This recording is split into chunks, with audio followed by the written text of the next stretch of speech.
성경 말씀 보겠습니다. 에스겔 24장 1절에서 5절까지 말씀입니다. 구약 성경 1187쪽입니다.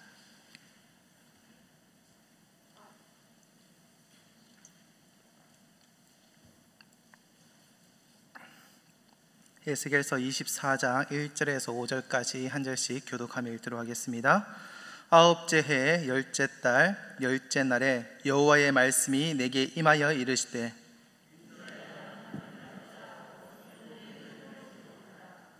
바벨론 왕이 오늘 예루살렘에 가까이 왔는가? 너는 이 반역하는 족속에게 비유를 베풀어 이르기를, 주 여호와께서 이같이 말씀하시기를, 가마 하나를 걸라. 건후에 물을 붓고 양떼에서 한 마리를 골라 각을 뜨고 그 넙떡다리와 어깨고기의 모든 좋은 덩이를 그 가운데에 모아 넣으며 고른 뼈를 가득히 담고 그 뼈를 위하여 가마 밑에 나무를 쌓아 넣고 잘 삶때 가마 속의 뼈가 무르도록 삶을 지어다. 아멘.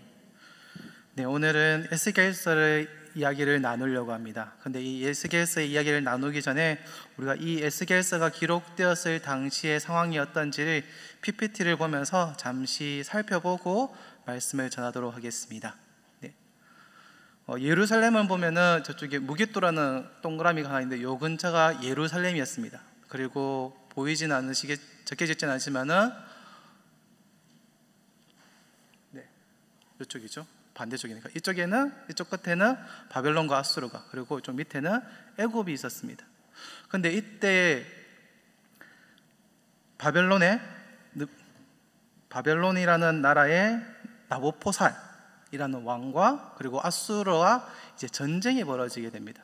그 하란에서 전쟁이 벌어지게 되는데, 하란에 가서 이 전쟁할 때에 이 싸움에서 아수르가 패배하게 되고 또한 길가미스라는 곳에서 다시 전투를 하게 되는데, 그때에 애굽에게 도움을 요청을 합니다. 그래서 애굽의 바로 누구가 이제 도와주기 위해서 올라옵니다. 그 올라오는 길에 무깃도라는 곳에서 이 요시야 왕, 16대 왕인 요시야 왕과 싸움을 하게 됩니다.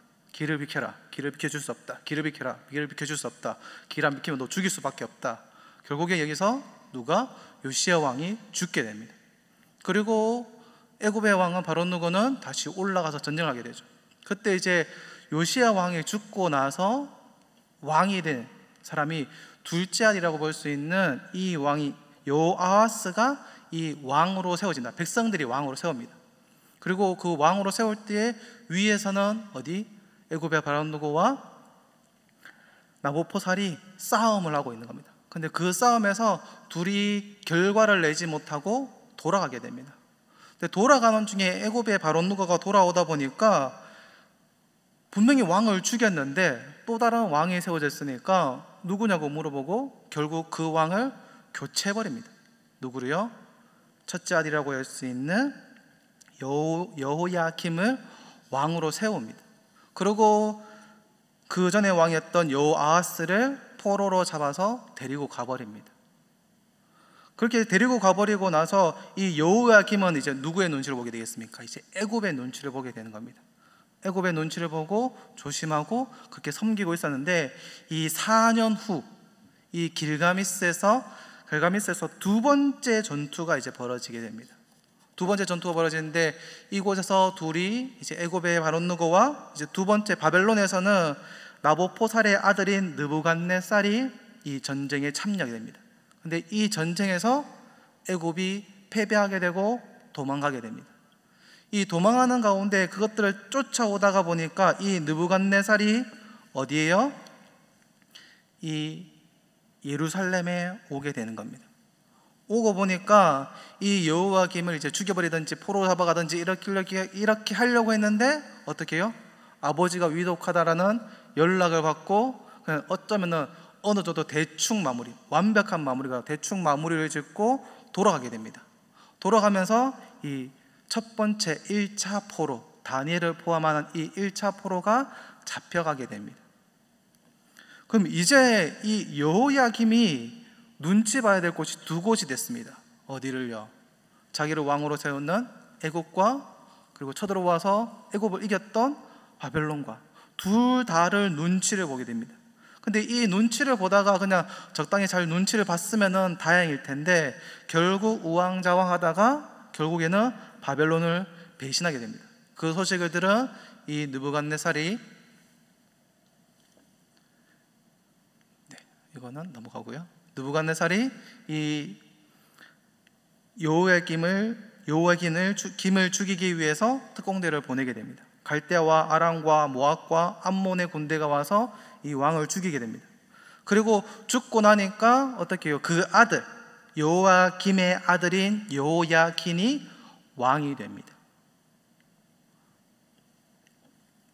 왕이 되고 나서 이 특공대를 보내고 처리를 하지 않았습니까? 처리를 하고 나니까 그래도 생각이 괘씸하니까 다시 2차 침공으로 느부갓네살이 옵니다. 오고 보니까 분명히 내가 왕을 죽였는데 어떻게 해요? 왕이 있는 겁니다. 그래서 어떻게 합니까?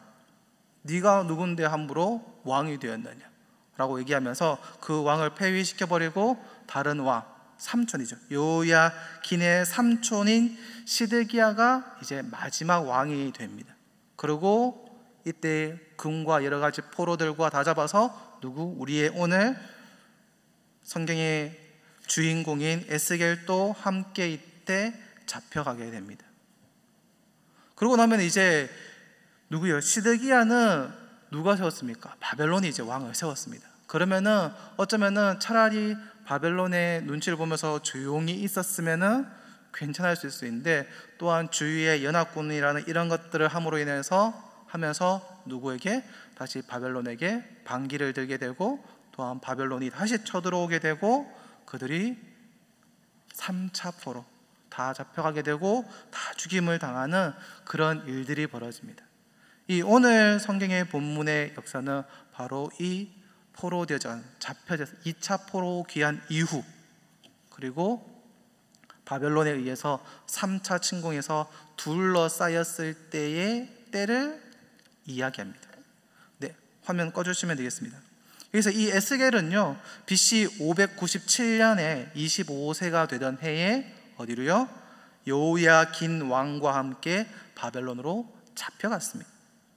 어쩌면 1차 그리고 2차의 포로로 잡혀갔던 이 이스라엘 백성들에게 질문이 한 게 있었을 겁니다. 뭐냐? 그러면 남아있는 이 예루살렘은 어떻게 될 것인가? 남아있는 예루살렘은 어떻게 될 것인가? 라는 것이었습니다. 하나님은 에스겔에게 유다의 죄악, 우상 숭배를 통한 하나님의 성전과 땅, 그리고 백성, 그리고 안식일과 그 이름이 더럽혀짐으로 인해서 이 예루살렘의 멸망에 대해서 이야기를 합니다. 그리고 또한 뒷부분에서는 다시 거룩한 이름을 온 열방에 드러내면서 다시 회복시킬 것 또한 이야기를 하십니다. 에스겔의 이름은 하나님은 구원이시다라는 뜻을 가지고 있습니다. 어느 선지자들보다 어쩌면 하나님의 마음을 가장 잘 알고 있고 하나님의 뜻을 백성에게 전하기 위해서 어쩌면 가장 많은 고통과 고난을 당했던 선지자 중에 한 명일 겁니다. 이 어느 선지자가 큰 시련과 연단을 경험한 에스겔은 하나님의 말씀에 철저하게 순종하면서 이 바벨론 쪽의 포로들을 이끌어가는 리더로서의 삶을 살아갑니다. 에스겔서는요, 크게 두 부분으로 나눌 수 있습니다. 1장에서 32장까지의 심판, 그리고 33장에서 48장까지의 회복 선언입니다. 그 중에 심판은 25장에서 32장의 열방에 대한 심판들 또한 포함되어 있습니다.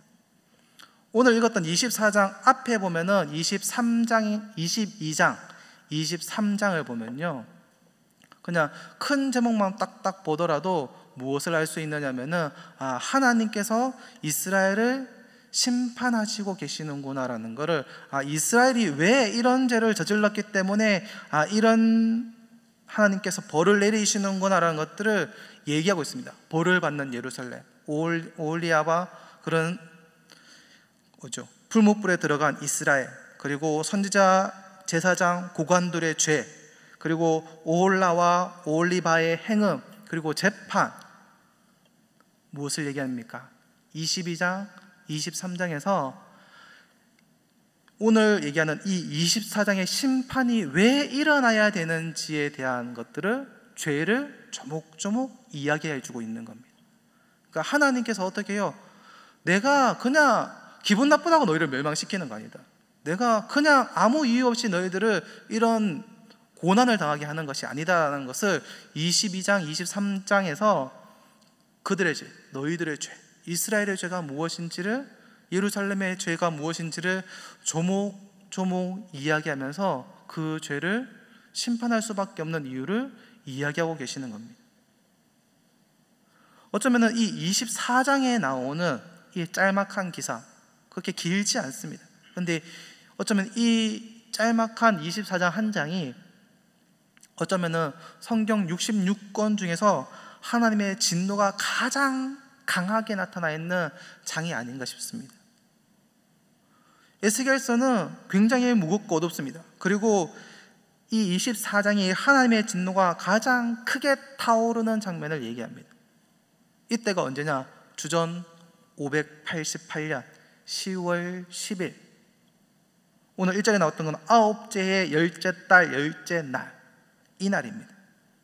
아까 잠깐 말씀드렸다시피 언제요? 이 바벨론이 3차 침공으로 이 예루살렘을 다 둘러싼, 그리고 멸망하기 1년 6개월 전에 하나님께서 이 에스겔에게 말씀하신 겁니다.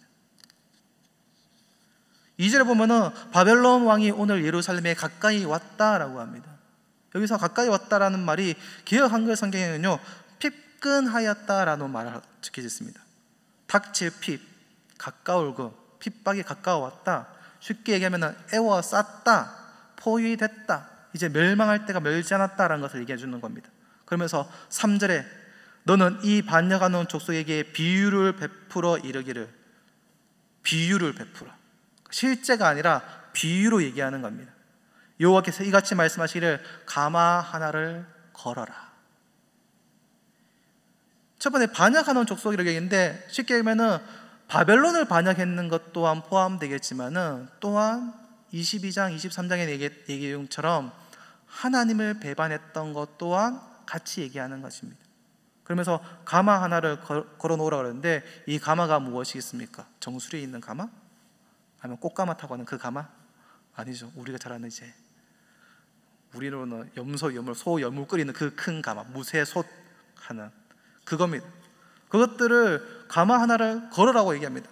그러면서 4절, 5절에 무엇입니까? 물을 붓고 양 한 마리 각뜨고 넣어서 그것을 잘 삶 때 어떻게 뼈가 무를 정도로, 그러니까 완전 푹, 그러니까 그냥 고기가 삶아질 정도가 아니라 그거 이상으로 뼈가 흐물흐물해질 정도까지 삶으라는 겁니다. 이게 비유라고 얘기했잖아요. 그러면서 그 뒤에 26절에 보면은 피 흘린 성읍 하면서 녹슨 가마, 곧 그 녹슬 없애지 아니한 가마는 화 있을 찐자라고 얘기하는데, 피 흘린 성읍 무엇입니까? 예루살렘을 얘기하는 겁니다. 이 녹슨 가마가 이 피 흘린 성읍, 이 꼴 예루살렘, 이 예루살렘을 부글부글 끓이겠다라는 겁니다. 심판하시겠다라는 겁니다. 그러니까 뼈가 녹을 정도로, 흐물흐물해질 정도로 부를 때 가마를 뗀다라는 것은 예루살렘을 그렇게 만드시겠다라는 겁니다. 그러니까 얼마나 하나님께서 화가 많이 나셨으면은 그렇게 할 정도까지의 심판을 내리시겠다라고 말씀하고 있는 겁니다. 이 녹슨 가마라고 얘기했는데, 녹이 쓸었다라는 것은 무엇입니까? 그 죄악이, 예루살렘의 죄악이 녹이 가마에 녹이 쓸 정도로, 못 쓸 정도로 그 죄악이 가득했다라는 것을 얘기합니다. 근데 그리고 이어지는 24장 7절 8절의 말씀 보면은 참 해석하기 어려운 말씀이긴 한데요, 피를 흘렸다라고 얘기합니다. 피를 가운데 흘리며 피를 땅에 쏟아 티끌이 덮이지 하지 않고 맨바 위에 두었도다. 내가 그 피를 맨바 위에 두고 덮이지 아니하게 하며 분노를 나타내어 보응하려 함이로다. 피를 흘렸으면은 어떻게 합니까? 피를 보통 덮죠. 피 보이는 게 좋은 건 아니니까 보통 덮지 않습니까? 근데 시신이 있으면은 시체를 그냥 가만히 내버려 둡니까? 그러면 병균이 옮아갖고 문제 생길 수 있으니까 시체도 보통 땅에 묻습니다. 근데 그게 일반적인데, 어떤 사람이나 어떤 지역에 사람이 죽었는데 피를 덮지도 않고 시체를 덮지도 않고 묻어주지 않는다면은 그 말은 무엇입니까? 그 땅이 저주받은 땅이라는 걸 얘기하는 겁니다. 하나님의 심판이 호되게 당하여서 그 땅이 그렇게 됐다. 그래서 장사도 지내지 아니하고 그냥 피가 흘려도 그냥 내버려 둔다라는 겁니다. 옛날에 유럽에 흑사병이 돌아왔을 때 어땠습니까? 너무 많이 죽으니까 시체를 뭐 묻든지 모으든지 태우든지 아무것도 못해요. 그냥 내버려 두는 겁니다. 그냥 너무 심하니까 그냥 시체가 내 옆에 자고 있는데도 그냥 자고 있는 겁니다. 뭐 어떻게 할 힘도 없으니까요. 너무 많이 죽고 그러니까 아무것도 못하는 겁니다. 그때 기독교인들이 자기가 병에 걸리고 죽어가면서까지 그 시체들을 모으고 다시 모으고 태우고 장사해주는 일들을 하지 않았습니까? 그러니까 그럴 정도로 어쩌면 그 시체를 덮어주지도 못할 만큼 저주를 받는다라는 걸 얘기하는 겁니다. 그러면서 24장 9절 10절에 여호와께서 이같이 말씀하시느니라. 화 있을진저 피를 흘린 성읍이여, 내가 또 나무 무더기를 크게 하리라.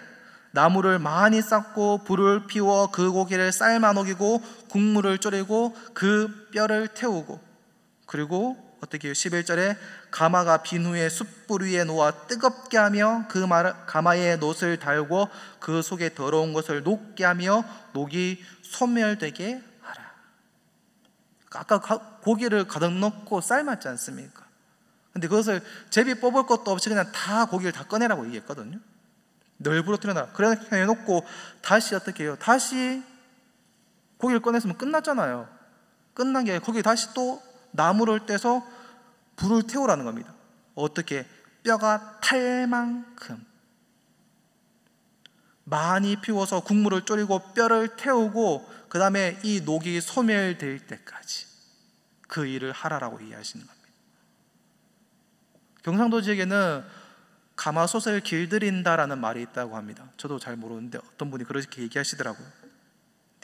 왜냐하면 가마솥을 만드는 방법이, 옛날에는 고운 흙 모양으로 가마솥 모양을 만들고 거기 주물을 부어서 솥 모양을 만들고 나니까 어떻게 됩니까? 그 솥이 어떻게 해요?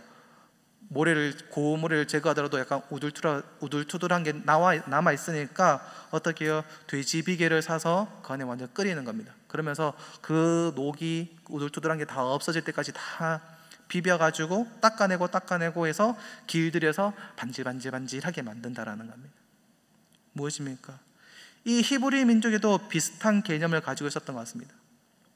쇳가루, 녹물 이런 거를 벗겨내기 위해서 기름을 넣어서 끓여서 분해되기까지 하는데 어떻게 해요? 가마가 빈 후에 숯 위에 놓아서 뜨겁게 하고 그 가마에 놋을 달궈서 그 속에 있는 더러운 것을 녹게 하며 녹이 소멸되게 하라. 무엇입니까? 이렇게 하는 이유가 무엇입니까? 가장 마지막에 있는 녹이 소멸되게 하라. 녹이 소멸되게 하라. 하나님께서 예루살렘을 이렇게 들들 뽑고 지지고 뽑고 화내고 불 때우고 하는 이유가 무엇입니까? 예루살렘에 있는 그 죄들, 그냥 가마솥에 불 때워서 뼈 녹을 정도까지 해도 답이 안 나오니까 더 심하게 하시는 겁니다. 무엇을 하기 위해서? 그 이스라엘의 녹이 녹게 하기 위해서, 그 죄가 깨끗하게 하게 하기 위해서 이 일을 하시는 겁니다. 이 죄가 두껍게 녹슬어서 붙어 있으니까 어지간히 달고도 안 벗겨지니까 이런 일들을 하시는 겁니다. 그러면서 13절 14절에 그 죄악에 대해서 쭉쭉 이야기하고 깨끗하게 하고 깨끗해지지 않는다 너희가. 그리고 내가 너희를 향한 분노를 풀기 전에는 내 더러움이 다시 깨끗하여지지 않을 거다. 그리고 14절에 내가 말하였으니 이 일이 이루어질 것이다. 너희가 뉘우치지도 않고 행하리니 그들이 내 모든 행위대로 재판할 것이다. 누구? 주 여호와의 말이니라. 하나님께서 꼭 그렇게 하시겠다라는 겁니다.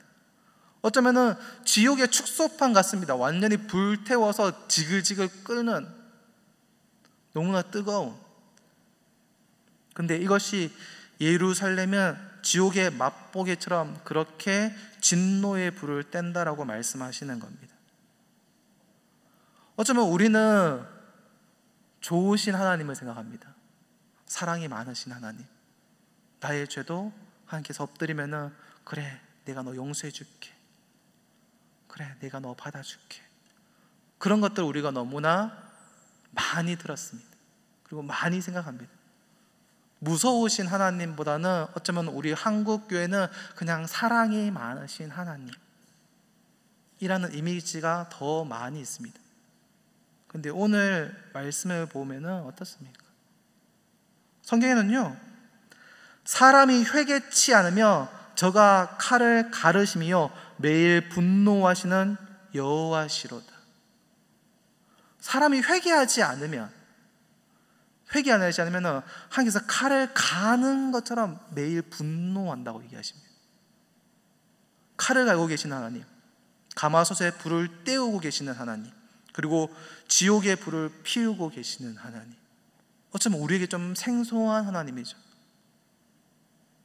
근데 하나님께서 그러시다라는 겁니다.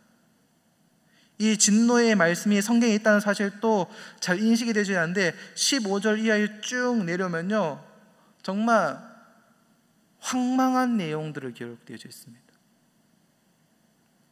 하나님께서 에스겔에게 말씀하시기를, 내가 내 눈에 기뻐하는 것을 쳐서 빼앗았다. 다시 말하면 무엇입니까?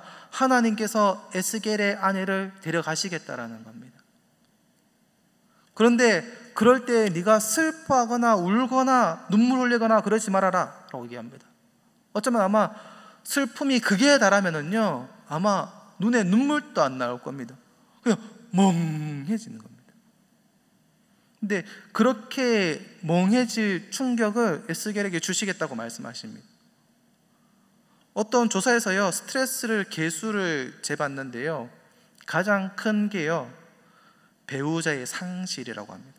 물론 부모님이 어릴 때 부모님이 갑자기 돌아가시면은 그 충격도 어마어마하겠지만, 일반적으로 그냥 부모님께 나이가 있으시고 돌아가시는 것들을 말고 내 배우자가 돌아갔을 때, 죽었을 때의 그 스트레스가, 내 자녀가 먼저 나를 앞세워서 먼저 죽었을 때 그때의 스트레스가 가장 크다라고 얘기를 합니다. 근데 이 비참한 죽음이 누구에게? 바로 이 에스겔에게 닥치겠다라고 하나님께서 말씀하고 있는 겁니다. 우리나라에는 별로 없는 내용이지만 옛날 헤브리인들이 하는 풍습 중에서는요, 초상을 맞이했을 때는 초상집에서 음식을 준비하는 것이 아니라 이웃들, 그러니까 초상집에 방문하는 사람들이 음식을 준비해 왔다고 합니다. 왜냐하면 가족을 잃었던 그 슬픔이 너무 크니까 음식을 준비하고 여력이 없으니까 그들을 위해서 그들이 먹을 음식을 가져와서 먹여줬다라고 합니다. 근데 이렇게 내용하는데 24장 18절에 아침에 이 얘기를 백성을 얘기하고 나니까 저녁에 아내가 죽었다라는 겁니다. 그러고 나서 그때 울지도 않고 눈물 흘리지도 않고 슬퍼하지도 않고 탄식하면서 조용히 머리 수건을 동이고 발에 신을 신고 입술을 가리지도 않고 사람들이 찾아와서 주는 음식도 먹지 않고 그렇게 있습니다. 어떻겠습니까? 하나님께서 에스겔에게서 그 아내를 데려갔을 때 에스겔의 마음이 어떻겠습니까? 에스겔이 30살에 소명을 받았습니다. 그리고 6, 7년 남았을 때, 6년 7년 남았다면은 30살에 소명이 받았다면은 66, 7년이 남았을 때 일이 벌었다면은 36, 37, 그러니까 40이 이전이 되는 그 나이대에 이 일이 벌어진 겁니다. 당시 그때 유대인들 한 20살 정도 되면은 결혼했다라고 보면은 무엇입니까? 35, 6세, 한 15, 16년을 같이 살았던 아내가 어쩌면은 이제 좀 마음 맞고 싸우는 것도 이제 뜸해질 때 아닙니까? 너 마음 맞춰가지고 그래서 얘기하고 그래도 좀 마음 맞춰가지고 살만한 때, 그때에 하나님께서 이 에스겔의 아내를 데려가 버리신 겁니다. 그 마음의 참담함은요, 아마 말도 못할 겁니다. 그런데 갑자기 뭐 사고를 당했다는 그런 것도 아니고 하나님께서 내가 이 일을 하기 위해서 너 데려갈 거야 라고 말하지 그냥 데려가 버리신 거잖아요. 아마 사람들에게 제일 소중하다라고 생각하는 그 어떤 것이 빼앗겼을 때의 그 아픔, 그 상실감은 정말 어마어마할 겁니다. 그런데 이 에스겔이 하나의 모델이 됩니다. 표징이 됩니다. 이스라엘 백성이 제일 기뻐하는 것이 무엇이 있습니까? 바로 성전, 하나님의 성전. 어쩌면 그들에게 가장 뿌듯해하는 솔로몬 성전, 그것이었을 겁니다.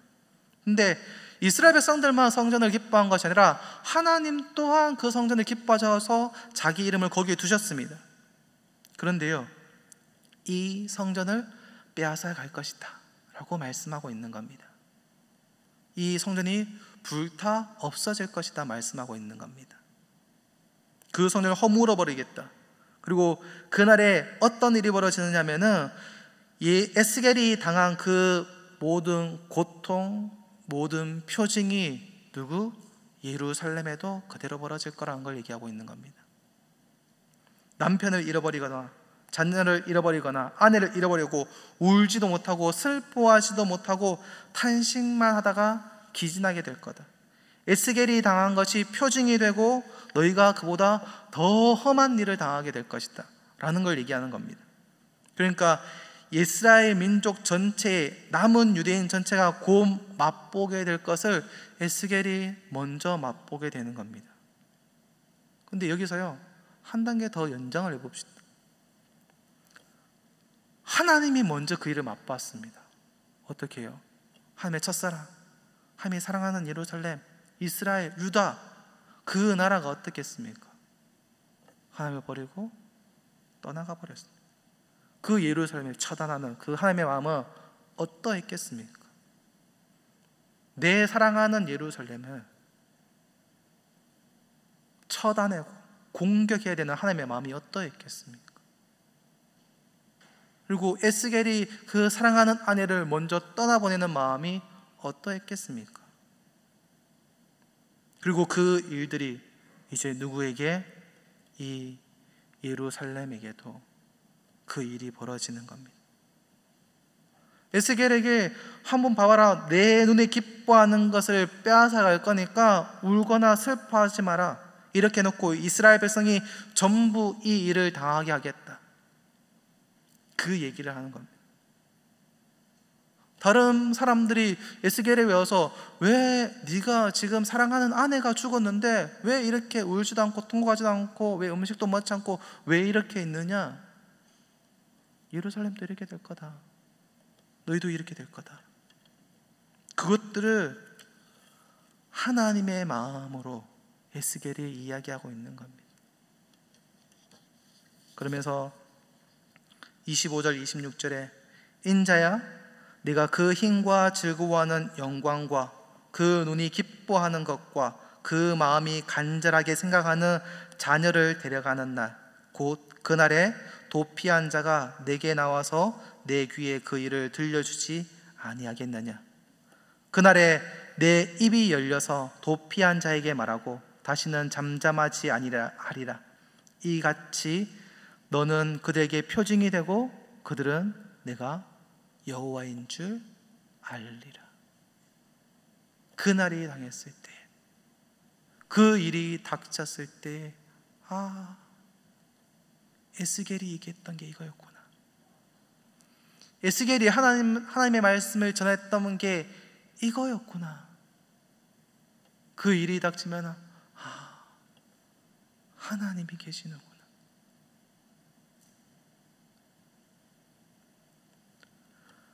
하나님을 이스라엘 백성들이 피상적으로 그냥 대충 알고 있었던 그것들이 하나님의 벌을 통해서, 그 형벌을 통해서 하나님이 어떤 분인지 다시금 정확히 알게 되는 일들이 벌어지는 겁니다. 어쩌면은 우리의 믿음의 선배들은 그 일들을 너무나 잘 알고 있었을 겁니다. 무서운 하나님, 사랑이 많으신 하나님이기도 하지만은 또한 공의로우시고 무서우신 하나님이라는 사실을 알고 있었습니다. 근데 지금 우리는 어떻습니까? 그 무서운 하나님, 어쩌면은 칼을 갈고 계시는 그 하나님을 우리는 전혀 생각하지 않고 있을 겁니다. 그냥 복이나 팔아주고 그냥 예수님을 통해서 우리의 죄만 씻겨주기만 하는, 그냥 내가 죄를 저지르고 그냥 다시 하나님한테 잘못했어요 하면은 끝나지 라는 아주 1차원적인 잘못된 생각을 가진 친구들 또한 저는 본 적이 있습니다. 하나님께서 이렇게 하시는 목적이 무엇입니까? 이 이야기를 우리에게 들려주시는 목적이 무엇입니까? 이것은 죄다, 네가 이런 죄질하면 이런 벌을 받는다, 이것으로 끝나는 얘기를 하고 계신 게 아닙니다. 하나님께서 오늘 26절, 27절 제일 마지막에 말 무엇입니까? 그들이 내가 여호와인 줄 알리라. 그들이 내가 여호와인 줄 알리라. 아는 거, 그걸로 끝이 나는 것이 아니라 하나님인 줄 알게 되면 이제 어떻게 되는 겁니까? 하나님께 나가게 되는 겁니다. 내가 죄를 저질렀다는 걸 알게 되고 하나님을 알게 되면 하나님께 나가야 되죠. 그걸 얘기하고 있는 겁니다. 우리에게 이렇게 얘기하시는 건요, 죄 받을 22장 23장에서 죄 받는 이유를 쭉쭉쭉 얘기하시고, 또한 가마손 얘기를 하시고, 그 다음에 에스겔의 아내까지 데려가시는, 너희가 이런 슬픔을 당할 거라고 얘기하시는 이유는요 하나밖에 없습니다. 야, 빨리 회개하고 돌아와. 너 돌아와야 돼. 너희 죄가 이렇게 심각하다. 죄가 그냥 해가지고 없어지지 않으니까 어떻게 해요? 바벨론으로 포로 잡아서 가야 될 정도의 그들의 죄가 심각하니까 그냥 그대로 놔두면은 자기들의 자랑인 그 성전이 그대로 있으니까, 그래 성전이 있으니까 하나님이 나와 함께 하시니까, 예루살렘 성전이, 하나님의 성전이 여기에 있으니까 우린 괜찮아. 그 마음을 계속 가지고 있는 겁니다. 그러니까 어떻게 해요? 하나님께서 그 성전을 무너뜨릴 수밖에 없는 겁니다. 좋아서 무너뜨리는 게 아닙니다. 그들을 벌하는 게 기뻐서 벌하는 게 아닙니다. 저희 아버지가 목사님이신데 저희가 어릴 때, 그러니까 초등학생 이럴 때는요 정말 엄하셨습니다. 매를 드는 것도요 드셨어요. 왜? 매를 들지 않으면 워낙 개구장이고 장난꾸러니까 말이 안 먹히니까. 그런데요, 저희 아버지가 제가 나이가 어느 정도 먹고 중학생, 고등학생 되고 나서는요 단 한 번도 매를 드신 적이 없습니다. 왜 그렇겠습니까? 말을 하면 알아듣거든요. 실제로 사고를 쳤던 거라고 따지면은 초등학교 때 사고 쳤던 것보다 중고등학교 때 사고 쳤던 게 더 클 겁니다. 물질적인 손해를 일으켰다면은 그때가 훨씬 더 물질적인 손해를 많이 끼쳤을 겁니다. 그런데요, 그럼에도 불구하고 우리 아버지께서 중고등학교 이후에 저희들에게 매를 드신 적은 단 한 번도 없습니다. 왜요? 말을 하면 알아들으니까요. 근데 이 예루살렘이 어떠하니까? 아무리 선지자를 보내고 사람을 보내고 얘기를 해도 말을 듣지 않으니까 이 가마솥에 불을 떼워서 떼우고 떼워도 그래도 안 되니까 건져내고 떼우고, 이런 일이 벌어지는 겁니다. 어쩌면은 우리가 평안하고 좋을 때도, 벌을 받고 어려울 때도, 시험을 당할 때도 우리는 어떻게 해요? 하나님 하고 있어야 되는 겁니다. 이 벌을 받으니까 하나님께서 나에게 벌을 내리시니까 내가 하나님을 떠나가 버려야겠다. 아니요. 그러면은 정말 끝인 거죠. 24장 이후에 두로에 대한 심판이 나옵니다. 그 심판은요 그냥 말 그대로 그냥 끝나는 심판입니다. 돌아오라고 심판 내리는 게 아니고 그냥 끝내는 심판입니다. 근데 이 예루살렘에게 얘기하는 거는 뭐입니까? 돌아오라라고 하는 심판입니다. 매를 때리는 겁니다. 우리가 다윗이 말년에 그 인구 조사를 하는 죄를 범한 일이 있습니다. 그때요 하나님께서 선지자 갓을 통하여서 네가 이런 세 가지의 심판 어느 거 할래라고 고르라고 얘기하십니다. 그때 다윗이 했던 말이요 24장 14절입니다. 사무엘 24장 14절에 다윗이 갓에게 이르되 내가 고통 중에 있도다. 청하건대 여호와께서는 긍휼이 크시니 여호와 손에 빠지고 내가 사람의 손에 빠지지 아니하기를 원하노라. 여호와의 손에 빠지기를 원하노라. 너 형벌 당할 거야? 벌 받을 거야? 뭐 받을래? 내가 다른 건 안 받겠습니다. 사람의 공격당하고 이런 것들 짧게 끝나고 어쩌면 피해가 나는데 피해가 안 가는 그 일들을 당하는 것이 아니라 여호와의 손에 맡기겠습니다. 여호와의 손에 맡기겠습니다. 우리의 모습이 이래야 되는 겁니다. 하나님, 내가 벌을 당하더라도, 내가 고통을 당하더라도, 내가 어려움에 있더라도, 내가 평안하고 좋을 때라도 누구의 품에? 하나님 품에 있겠습니다.